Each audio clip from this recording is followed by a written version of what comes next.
In rural western Kenya, worship at the Kakima Adventist Church brings together both deaf and hearing believers in a way that's united and welcoming.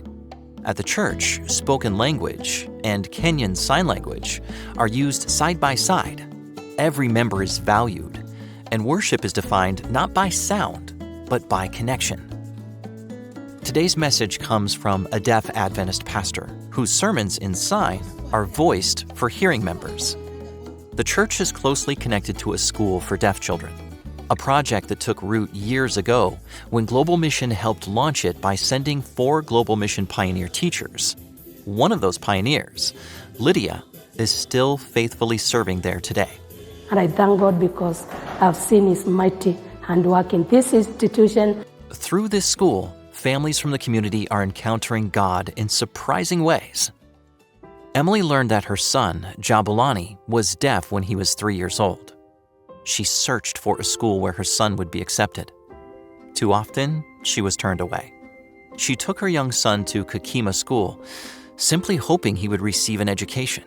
The very first time we came to this school, this was the only school Jabulani accepted to step down from my back. And he ran and he was so happy, and I told my parents, this is the school. Jabulani began discovering faith and joy through what he was learning at the school. I love going to church. They weren't Adventist, but one weekend when Jabulani returned home, he insisted they attend church on Sabbath, the day he had learned about in class.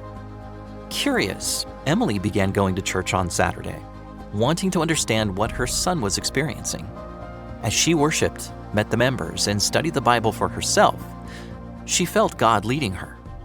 Over time, she embraced Adventist beliefs and chose to be baptized. What began with the child's simple conviction became a journey of transformation for his mother. By the time I was coming out, I knew I was a changed person, and my life would never be the same again. I feel happy that my mom comes to this church. Along the way, Emily found more than faith. She found friendship, forming a close bond with Lydia. Stories like theirs are part of what makes Kakima special. It's a community where deaf and hearing members grow together and where families find faith. Global Mission pioneers planted the seeds here, and your continued support of Global Mission helps make projects like this possible around the world. Because of your support, more leaders can be trained, more families can be reached, and more lives can be touched by the love of Jesus. To learn more about Inclusive Mission, visit Adventist Possibility Ministries at possibilityministries.org. Thank you for supporting the mission offering.